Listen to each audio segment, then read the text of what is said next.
This RealAg Radio podcast is brought to you by Intruvix 2 herbicide from FMC. With its fast-burning activity and long-lasting systemic action, Intruvix 2 herbicide delivers consistent pre-seed broadleaf control in cereals. It's fast and it lasts. See your local retailer today. It's time for RealAg Radio on Rural Radio Channel 147 on Sirius XM.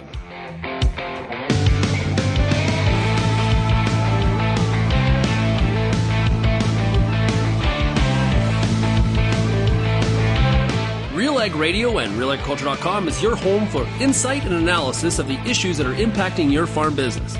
Let's get real and get connected with RealAg Radio.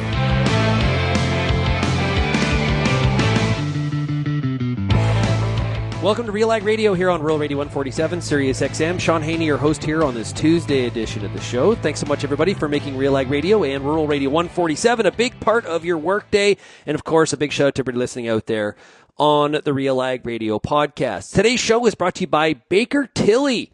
With member firms from coast to coast, the Baker Tilly Canada Cooperative is one of the country's largest associations of chartered professional accounting firms. As an all-Canadian network, we have a long-standing reputation for value-added audit, tax, and advisory solutions due to the depth and breadth of our in-house skills, customized offerings, and service excellence. You can find out more by going to bakertilly.ca. And because Baker Tilly is today's show sponsor, we're going to play for you a panel discussion that I moderated myself yesterday at a Baker Tilly event in Guelph, Ontario. We had a great panel. It finished off the day. It kind of wrapped up the day and rounded out all the different conversations and presentations that had taken place. There was a great group of Baker Tilly clients, Baker Tilly fellow peers, accountants, and I learned a lot, actually. We talked about capital gains changes. We talked about profitability in 2025 for a lot of the farm customers. Had some great interactions also with some Real Agriculture fans and audience. And it was a great day in Guelph at the Delta. So big thank you to Baker Tilly for being today's show sponsor. So on the panel, we had Tom Blondie, we had Lee Teesmer, Bernie Kottelenberg, and Ben Grant. So Ben Grant's a tax lawyer. Bernie is a succession planning specialist. Great insights on succession planning. Lee is a partner at Baker Tilly, and so is Tom. So let's cut to the audio, and they're going to introduce themselves. Yeah, my name is Tom Blondie. I'm a partner with Kottelenberg, formerly Kottelenberg, and now Baker Tilly GWD in Elora. Oops. An accounting firm. Oops. My name's Lee Teesmer. I'm a tax partner with Baker Tilly. I almost made the same mistake. Over in our Leamington office, I handle our tax practice. Bernie Kottelenberg. I'm a dairy, hog, and crop farmer, Hillsburg, Ontario, and work part-time for Baker Tilly in succession planning. Ben Grant. I'm a tax litigation lawyer here in Guelph with SV Law.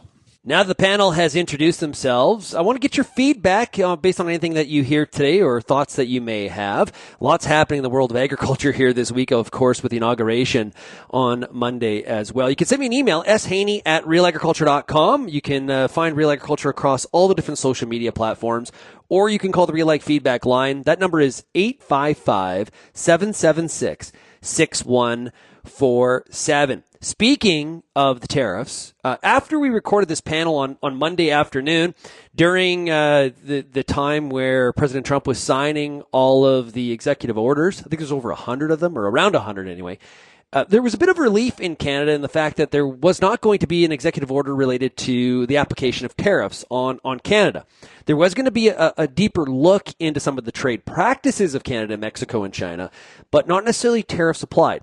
Then during the signing, what we saw is he I don't know if he gave a definite answer. It was a bit of a may, I could, I might. I'm summing that up, and I can't remember the exact verbiage that he used, but it wasn't a for sure thing. But he used the date of February 1st. So the uncertainty kind of continues. So we got another 10 days, or I guess more, 10 days, 9 days, for us to talk about what could happen from a tariff application standpoint. We'll talk about tariffs here with our panel. Let's take a break. When we come back, I'm going to ask my panel, what is the proper way to approach the succession planning process on your farm? You're listening to RealAg Radio, brought to you today by Baker Tilly.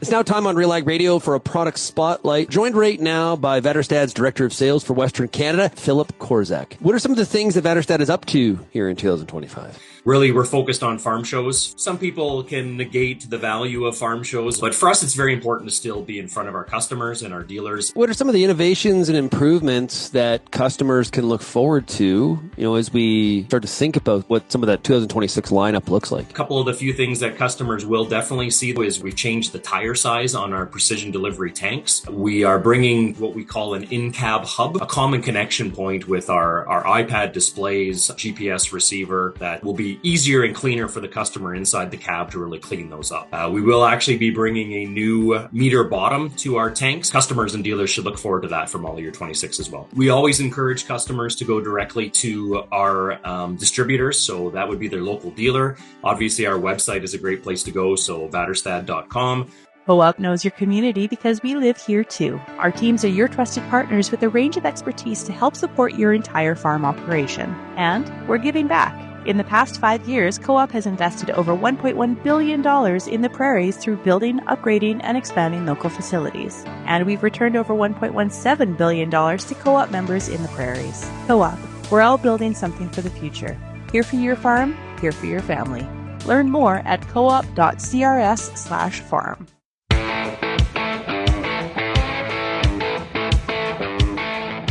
And welcome back to RealAg Radio, brought to you today by Baker Tilly. You can find out more by going to bakertilly.ca. Let's start off the discussion talking about succession planning. Okay, cool. So we're gonna cover a number of different topics, like I said. So what we're gonna do is our topics here today are gonna be succession planning, cash flow management, tax changes, and impact. Here's a spicy one today, January 20th.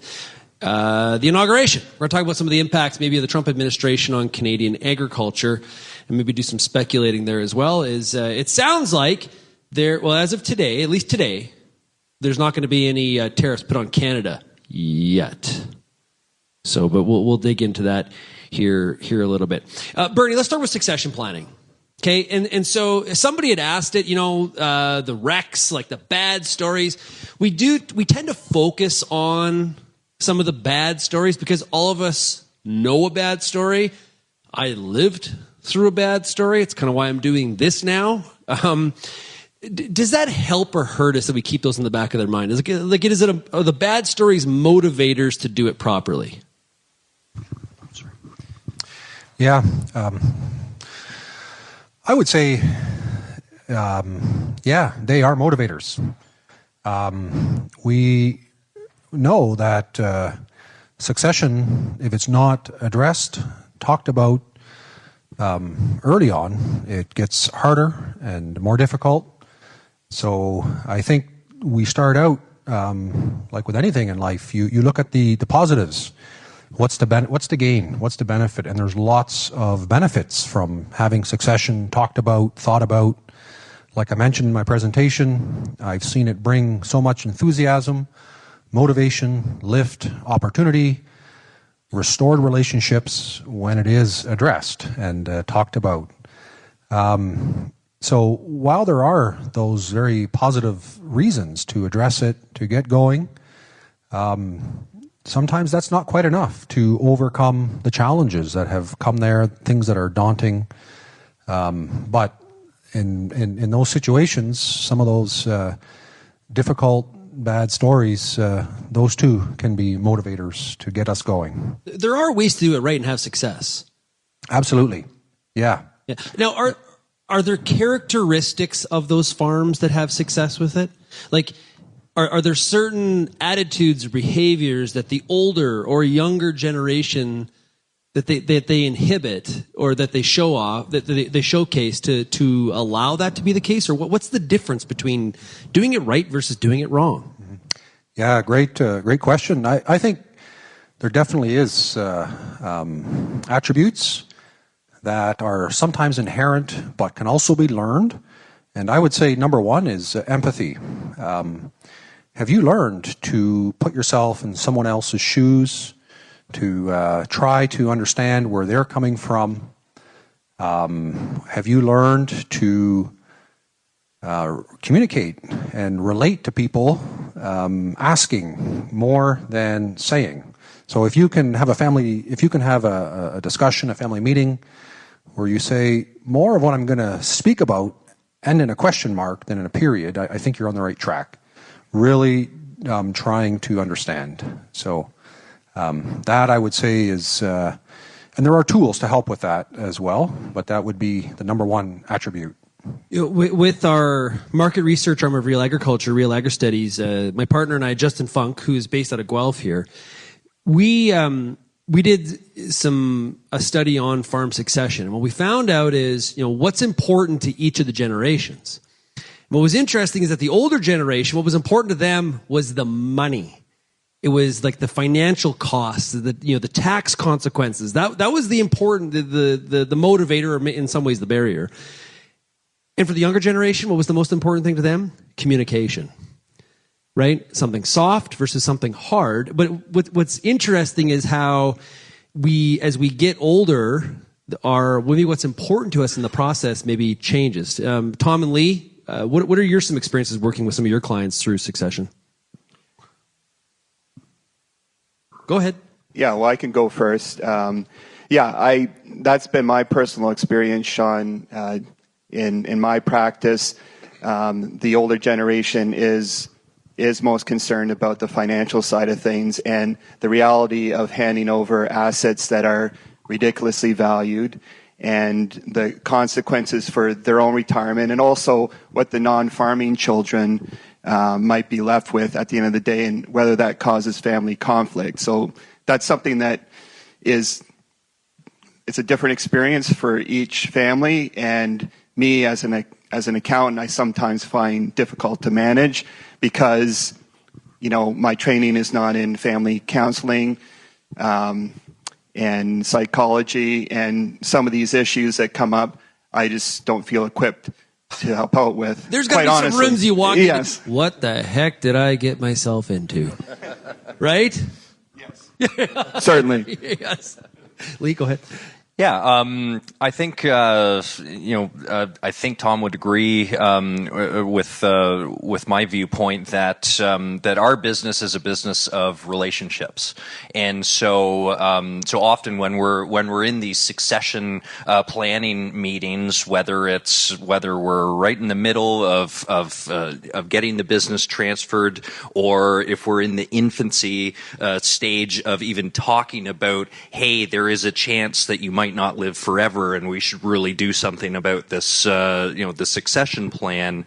Our clients put a lot of trust in us, and so that's we're in this really special position where we can try to keep their best interests at heart, their objectives, their goals, but also steer the conversation. The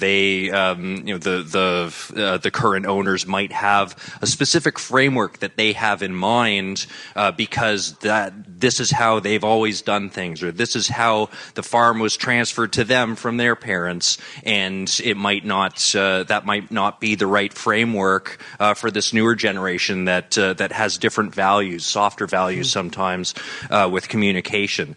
So being, we're not family counselors or anything, by any means, but being able to kind of be that bridge between our current client and the potential, incoming new client who's going to be taking over the business is a really kind of interesting and privileged position to be. Yeah, in. just a reminder to everybody, if you do have a question, please put up your hand and I'll run out there and we'll get to them for sure.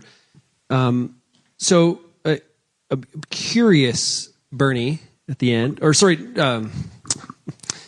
Ben. Sorry, I had Bernie written down. Ben, as a litigator, have you seen situations where succession turns into fighting over, taxes to be paid in by who, in some of the work that you do, or is that outside your window of what you run into? It's a little bit outside, but my colleagues at my firm, several of them are gainfully employed by these problems. You know who always wins? The lawyers. That's who wins. Sorry, go ahead, Ben.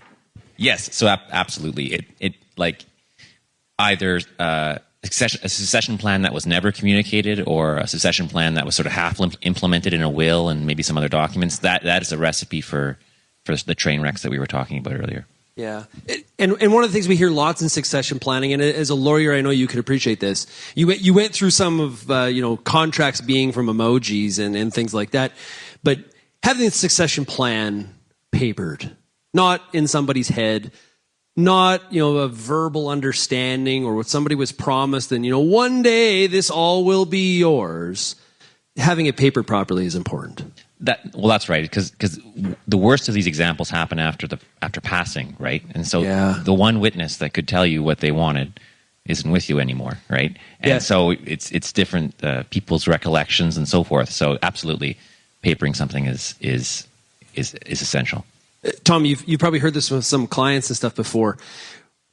Well, we're as Ben described, maybe the patriarch passes, right? And then it becomes a situation where everybody starts to battle over, well, here's what mom and dad would have wanted. No, I know what mom and dad would have wanted. Oh, no. As the third child, the youngest, I spent the most time with them. I can tell you what they wanted. And that can really bust up the farm. Oh, absolutely, Shaun. And to your point there, when you're not around anymore, you're not able to tell your family what you want to happen with the farm. So it's an indication that you need to keep the lines of communication open and start early. It's never too early to start a discussion on succession planning. Like in your 30s, 40s, that's when you should start thinking about the kids that are coming up and who might be taking over the farm, and keeping that line of communication open from day one, rather than leaving it to you being in your 60s and 70s and there's not any or there is somebody that maybe wants to take over the farm, but you're not ready to give it up. You haven't had that open communication with your family members. Yeah. Bernie, before we move on to another topic, any other thing you want to get across in terms of best management practices when it comes to succession planning? Yeah, just maybe a comment on your thought about what's most important to the retiring generation, that it's the asset value, the money. I think what I've seen is that is maybe what's communicated, but what's behind it is perhaps the stability of their transition living, their retirement, that it's about what do I need to live a fulfilled life, and do the things I want to do. What do I need to protect in that business? And, probably every business owner knows they're not going to take it with them. So they do need to think about divesting. But how much do you divest? When? What do you retain? Those are the discussions, I think, that can bring peace of mind and have movement from the older generation. Yeah, great stuff. Today's episode of RealAg Radio is brought to you by Baker Tilly. You can find out more by going to bakertilly.ca. When we come back, we've got a question from the audience about succession planning. We'll get to that right after this.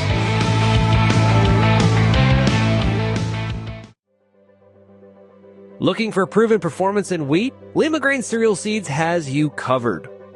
With locally adapted varieties bred across key growing regions, LCS delivers top-tier genetics for winter and spring wheat. In 2024, LCS farmers swept 12 national wheat yield contest categories and won the Bin Buster Award for the 4th straight year. Learn more by going to limagraincerealseeds.com.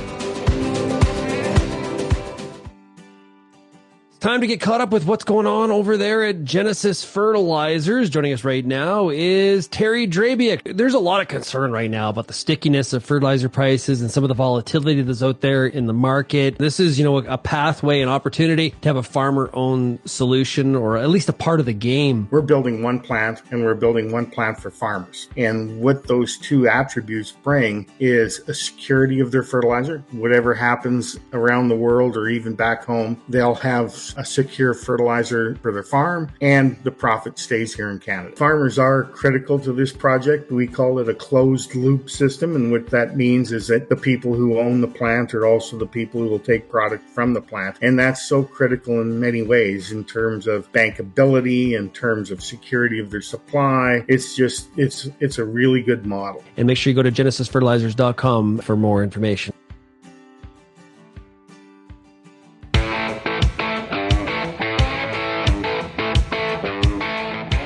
And welcome back to RealAg Radio. Today we're playing a panel from Monday afternoon at a Baker Tilly event that they had for some customers in Guelph, Ontario and area.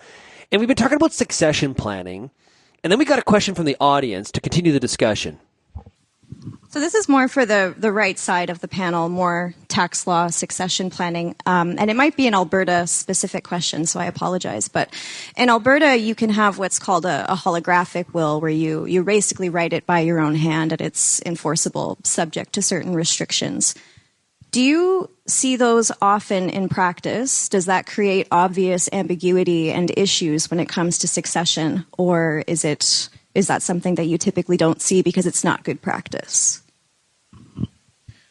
I'll start. From what I hear from my colleagues who litigate these issues, it's not that common to see that. I mean,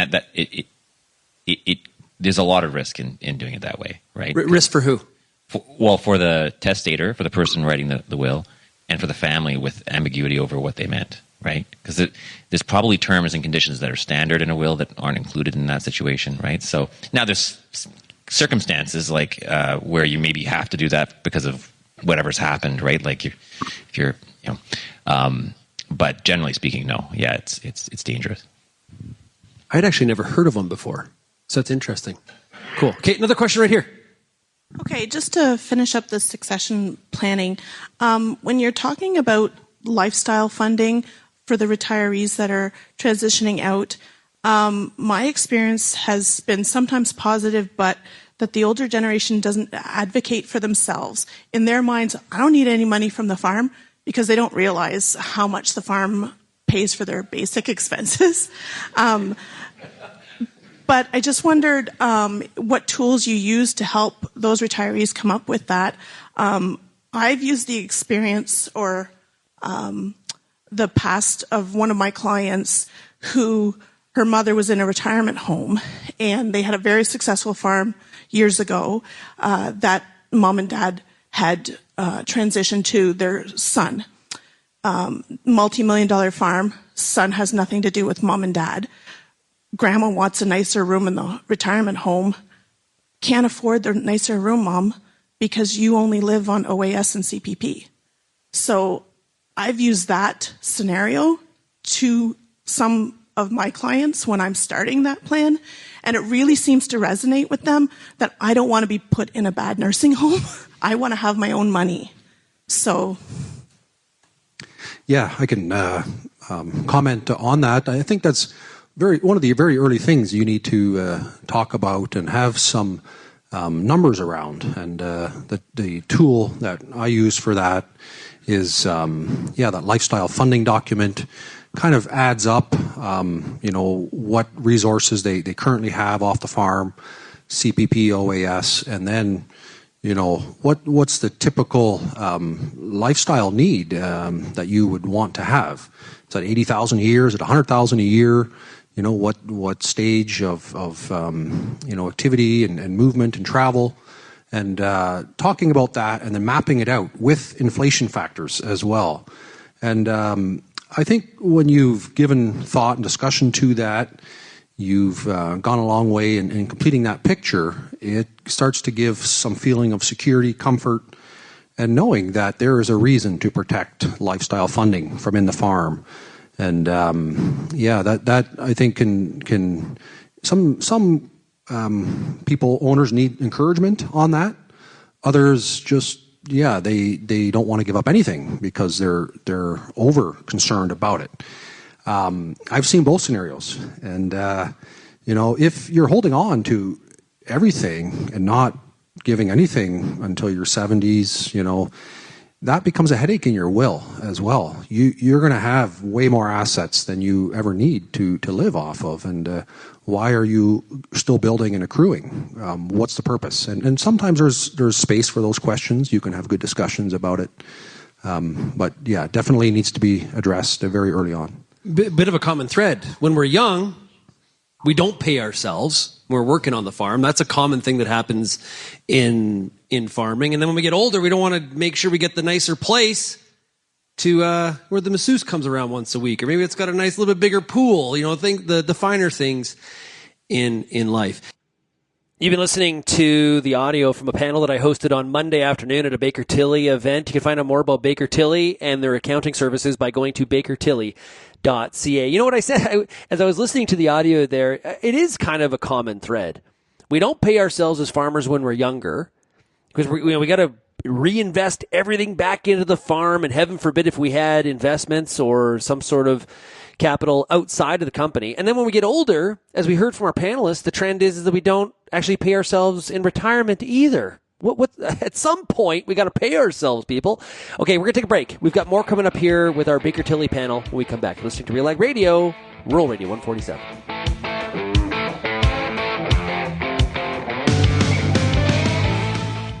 What's next doesn't happen by accident, doesn't happen by chance. What's next happens when experience meets expertise, when data meets dollars, and when steel meets earth. What's next happens when the promising work of Pioneer's state-of-the-art research centers meets the unsparing challenges of more than 17,000 on-farm trials. Our ultimate goal is to bring the next seed breakthrough to your field. Because Pioneer isn't just our name. It's our mission. Pioneer. What's next happens here. I'm Lindsay Smith from RealAgriculture.com. Join me Monday nights for The Agronomist, a 1-hour live and interactive show broadcast across YouTube, Facebook, and X. Monday nights at 8 p.m. Eastern, I host expert agronomists from all over the country to give you answers to some of the toughest agronomic questions. Join us live or catch the replay Tuesday morning. That's The Agronomist with me, Lindsay Smith, Monday nights live at 8 p.m. Eastern.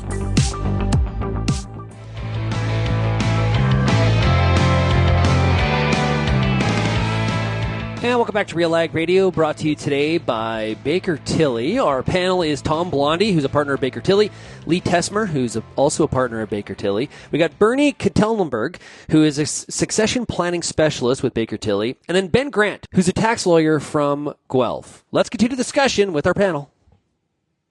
I don't know if it was covered during the day here, but one of the questions I did want to ask about from taxes and tax planning for 2025 is what's going to happen on this capital gains where we haven't actually passed the legislation yet. I don't know if you did cover it earlier today, but where we haven't passed the legislation, CRA is still operating as is. What's going to happen here? Am I going to get a refund, or what's going on? And that's that was kind of the crux of my presentation, where we're kind of at this juncture where we don't really know what's going to happen, and my kind of concerns were focused on the capital gains tax angle of this legislation that's currently in limbo. However, the lifetime capital gains exemption increase, that's a significant number, going from just over $1 million per individual to $1.25 million per individual, and I think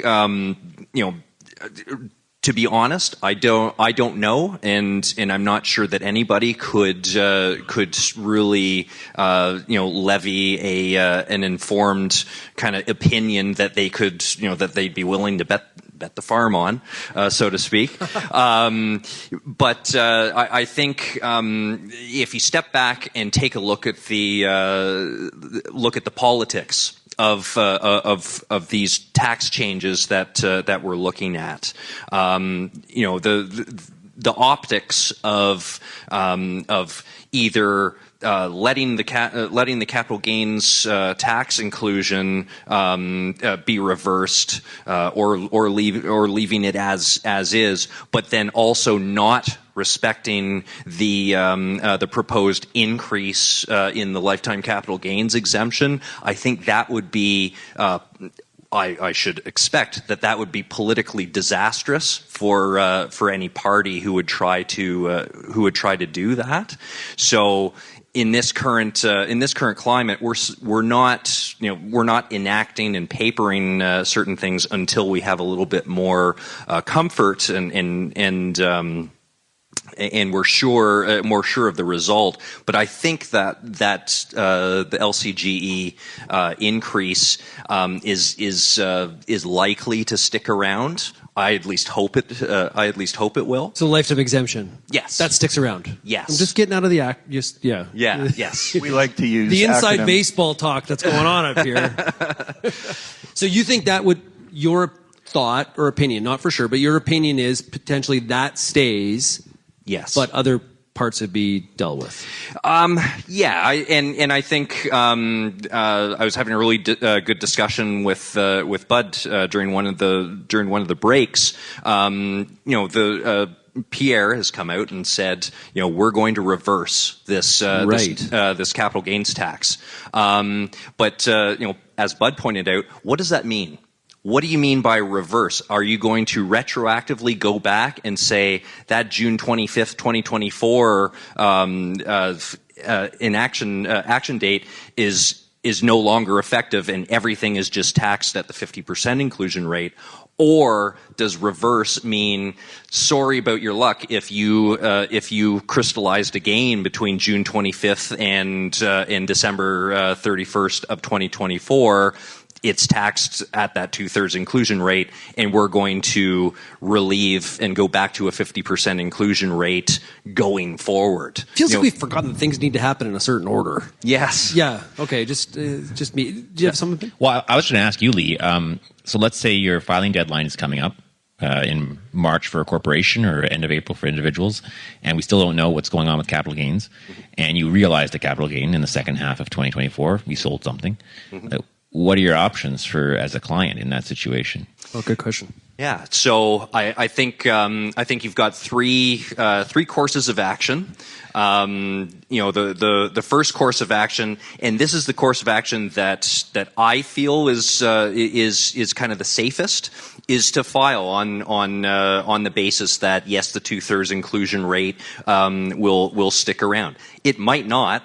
Hopefully it doesn't. But if we have clients who are somehow amending their reporting such that they're only reporting a 50% inclusion rate and paying tax on that basis, and then something happens in this political climate whereby either the current government somehow stays in power, or we get that other situation where maybe there's a new government, but they don't reverse the tax in a way that we expect, and meanwhile the clients have underpaid their tax. The CRA has been very clear that they're administering the system on the basis that inclusion rate is going to be around, and so you'd have no argument at that point to say, well, I shouldn't be hit with interest and penalties. You definitely would. And that being said, the CRA has at least acknowledged that they are behind the eight ball in terms of getting that proper those forms out to us to be able to report properly. So they have offered relief from interest and penalties up to and including March 3rd. So we at least have that buffer where even if we did have a filing deadline, December 25th would be the earliest filing deadline for any sort of corporate entity that's affected by the new inclusion rate. from December 25th, we have the option to wait all the way until March 3rd of this year to wait and see what the political climate is and get the right tools and right forms to be able to report properly. That's the approach that we're recommending. What a mess! Like seriously, like it's very confusing. Very confusing. One of my perceptions has been and I don't think this is just an agriculture thing. This is like a small business thing. We don't typically get all of the advisors, the different stakeholders on our advisory team all together in the same room as much as probably we should, or we could. And I have a couple different personal examples of that where maybe we got a little bit ahead of ourselves, made a decision on, insurance or something. It's like, then you meet with the accountant or meet with the lawyer. It's like, you guys did what? Oh, that's going to cost us that because we've triggered some sort of a tax issue, things like that. Ben, I could see you nodding your head at the end of is that, you see that a lot or what? I think so. Yes. Yeah. So why that seems like a simple fix though. Why do we not get more? And there's a lot of those people in the room here that are providing advice. They're part of a farm, a stakeholder team, or however you want to phrase that. Why do we have such a problem getting that group together? What's the inhibitor? Well, I'm not sure. I was laughing because I was thinking about, you have a family doctor and then you go see the specialists, right? But you don't really have the equivalent of one single point of contact in this, right? And so they don't all know what each other's doing. But I'm not sure. I mean, a lot of us are paid by the hour, so there's a cost associated with that. I don't know if Bernie has any ideas of how you get everybody on the same page. Yeah, I think that's one of the key roles of a succession planner or a coach. Is after you've listened to the family, you've gathered the goals, priorities, and put together a basic plan, then sharing it with the farm professionals. That's been very valuable, and I had referred to that in one of the stages, is kind of socializing the plan, not just with the successors and the generation selling it, making sure they understand, but also having their lender on board, accountant, lawyer. Had some very good joint Zoom calls around that topic. Right. And, you get good questions. You check the level of understanding and support within the whole team around that family. And it's very confusing for the family many times. So you need to have the fellow advisors also saying the same thing, giving the same encouragement, but it takes time. It takes effort. But I think it is time very well spent. Yeah, but it doesn't have to be just for succession. It can just be business decisions, for sure. Do you think, and I think Ben hit on it, where everyone charges by the hour.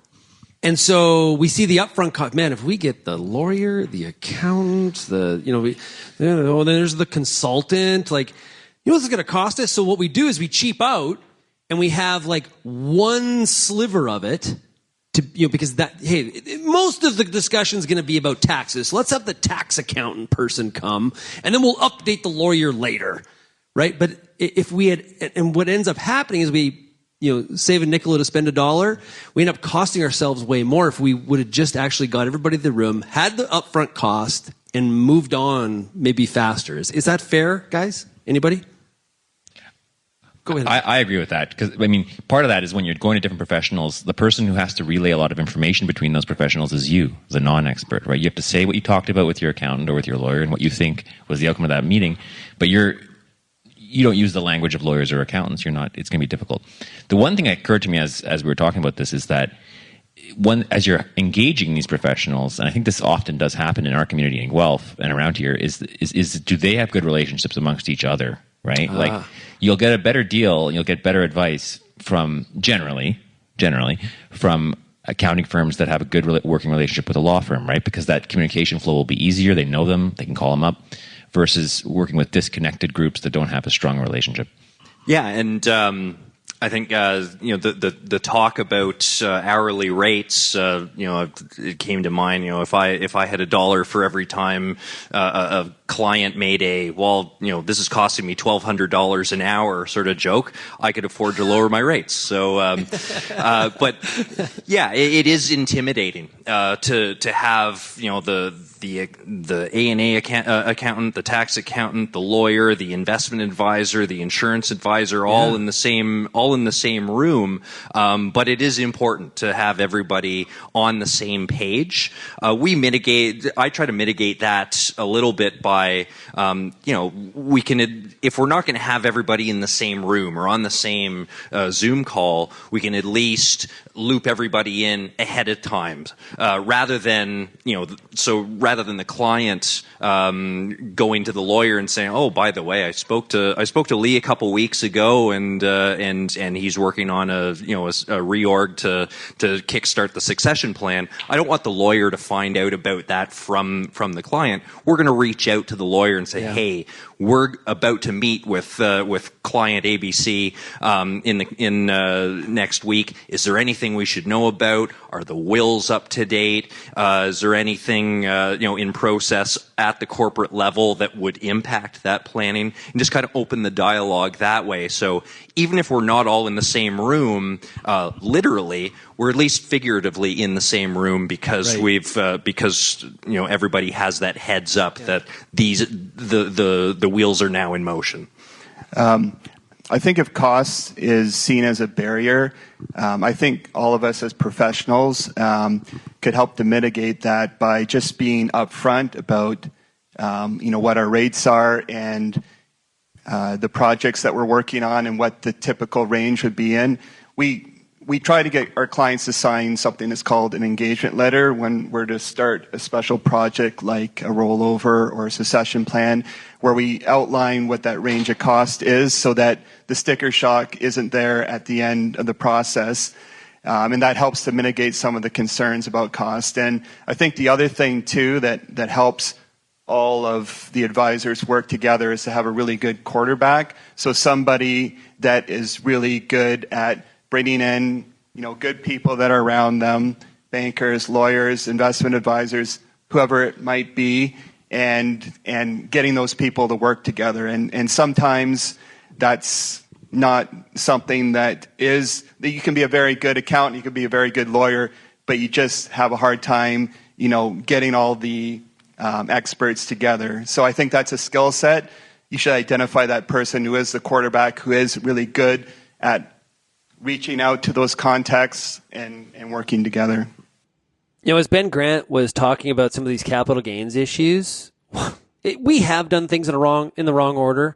Kind of a mess. It is a great example of kind of the dysfunction that has been happening in Ottawa over the last year. The fact that some of this is still up in the air, and now we're going to have looks like an election, and we don't even know what a repeal really looks like, has been outlined there.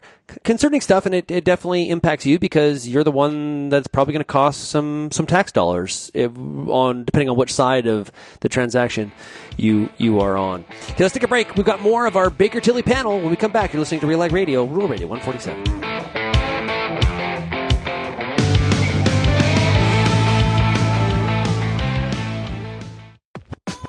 RealAg Radio is Canada's only daily radio show focused on agriculture. Get expert advice on Agronomic Monday. Tuesdays and Wednesdays will cover a broad range of issues. Thursday we'll hear from farmers across the country on the Farmer Rapid Fire. And we'll wrap things up Fridays with the RealAg Issues panel with Kelvin Hefner and Lindsay Smith. Join us Monday through Friday at 4:30 Eastern. And don't forget about the replay at 7 in the morning on Rural Radio 147, Sirius XM. FP Genetics brings new seed genetics to Canadian farms, empowering growers to thrive in ever-changing conditions. We are committed to helping farmers thrive with superior genetics, developing customer strategies to build best practices, all tailored to individual needs. Visit fpgenetics.ca to discover FP's dynamic portfolio of wheat, durum, barley, oats, peas, and rye, and to contact your local territory manager. FP Genetics. Gain a genetic advantage, experience the next wave.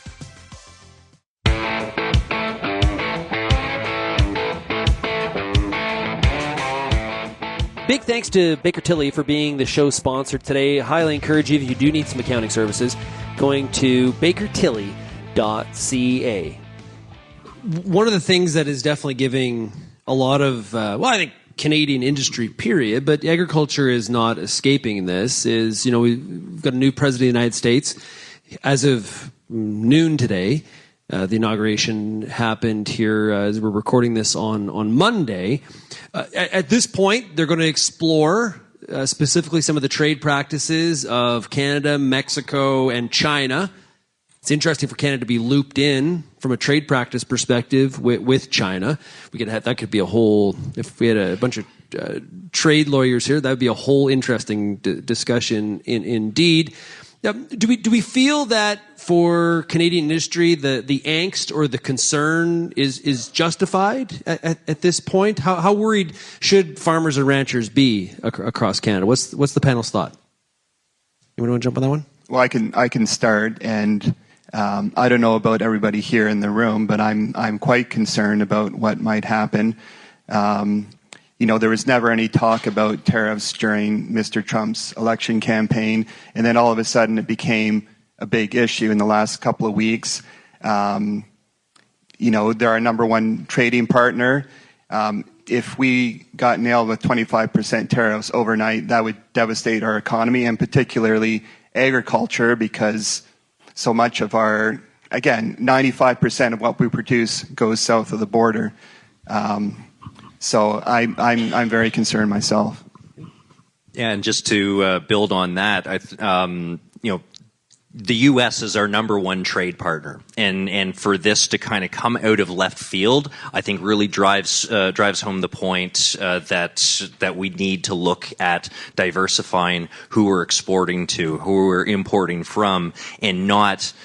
We're never going to escape being so closely tied to our neighbor simply because of geography. But there's got to be a better way to diversify and not be so entirely reliant on one single economy that frankly can be turned on a dime at the whim of at the whim of the next whoever happens to be elected to office. So we talk about diversification of trade a lot, but if you look at the numbers, we're actually becoming more trade reliant, not just us to them, but them to us as well. If you look at they've been increasing basically since 1990, and if you get to about 2020, Canadian reference, it's sort of hockey sticks. Our imports and exports, they shoot up. So actually, as we've been talking about diversifying more, we're actually becoming more one-dimensional from a trade perspective. Now, some of that is related to some of our challenges with China, but this is a really hard where it's easy to say, but it's harder to follow through. I think it's kind of frustrating a lot of industry. Go ahead, Bernie. Yeah, as a business owner, I think we've seen and heard some businesses accelerate their shipments to the U.S., trying to get ahead of what could have happened today. So we've maybe seen some economic activity pulled forward into late 2024 already. This has really got the attention of a lot of business groups.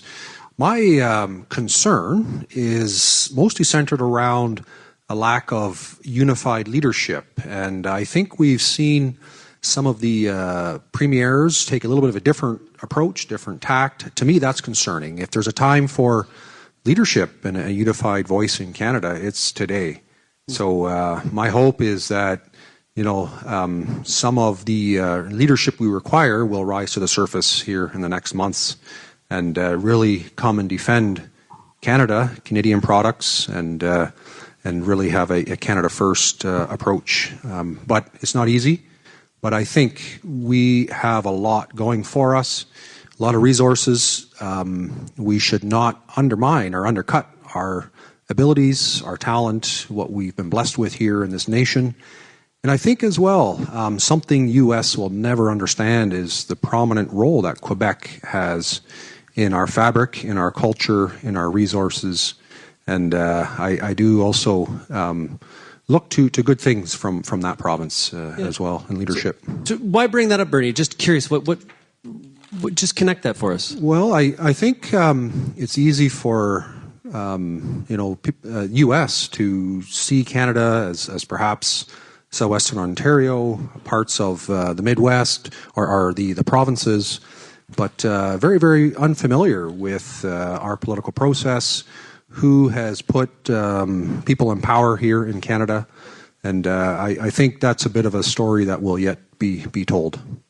How do we... Are there things that clients and farmers and ranchers can do to, I guess, insulate themselves? It seems it's like one of those. It's sort of like talking about the weather in some ways, where it's like I'm aware of it. It's the external factor, but I don't know how I protect myself besides saying I'm going to pack up my farm and move it to Vermont or Colorado or something. Right? Like, any thoughts on that?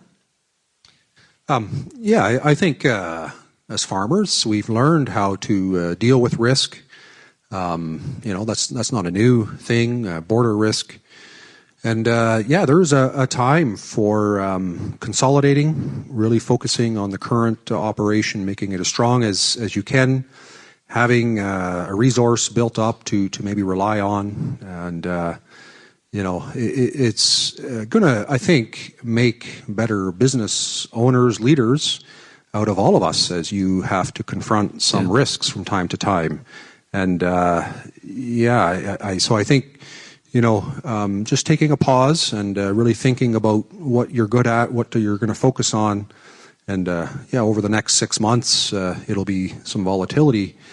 But it's also possible that with a stronger economy in the U.S., more of a business focus, that will have some headwinds for Canada in a year's time as well.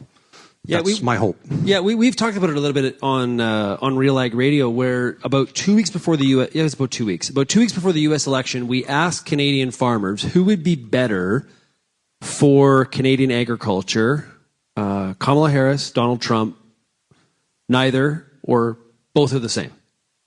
And if I remember, about 50% said neither or about the same. It was about 25-25. I'm ballparking the numbers here, so I may not add up to right 100. About 38% were Kamala Harris and 17% were Trump. And the farmers that said that Trump would be better for Canadian agriculture was entirely related to overall economy. So U.S. economy did well. That means the Canadian economy does well. That was mostly the driver of that. The people that chose Harris, the 38%, tied it much better to, they, in the open-ended responses, said that Canada would have a better relationship with the U.S. She was more a proponent of free trade. I've pointed out, it's interesting, she actually is one of the 10 U.S. senators that voted against the USMCA, so I'm not sure how much of a free trader she is. Maybe there's some misconceptions. But it's just interesting how we react to all of this. I know one thing. There is a lot of concern about profitability in 2025 at the farm gate. Outside of, like, if you talk to a cattle producer, they're thinking a little bit differently. But if you look at the broad acre, corn, beans, out west, wheat, canola, pulses, there's a lot of concern on some of the margins for the year ahead. Now, from a financial planning standpoint, what are some of the things we got to keep in mind to ensure that we insulate ourselves or protect ourselves, operate our farms the best we possibly can from the panel's point of view? Who wants to tackle that one? Tom, you're up. Well, they all looked at you, Tom. I mean, and it's okay, Tom. It's kind of the same thing that Bernie was saying, that it's not a new challenge that farmers need to become more efficient and find ways to manage challenges like this. I mean, farmers deal with all kinds of challenges, whether it's weather, whether it's the commodity markets, and here's another one. Potential tariffs that are going to be potentially devastating. So, I think everybody that's a client in this room is doing the best they can to, make their farms more profitable, and we're helping them do it. Some things are beyond your control, so you just got to manage the headwinds and do what you can. I'm hoping that we, get some more stability with our federal government too, and, that government will be more business focused and will help us out, help out the farming community, because I think the previous administration has abandoned farmers to a certain extent. So I'm looking forward to a new administration that will be more farmer, more business friendly, and will hopefully help us deal with this additional challenge that's coming.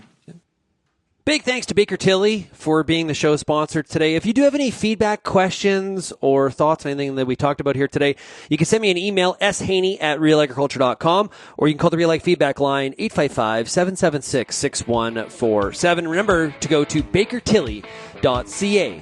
Thanks, everybody, for getting real and getting connected with Real Ag Radio, and we'll chat again tomorrow. Cheers, everybody. Thank you for downloading this Real Ag Radio podcast, brought to you by Intruvix 2 herbicide from FMC.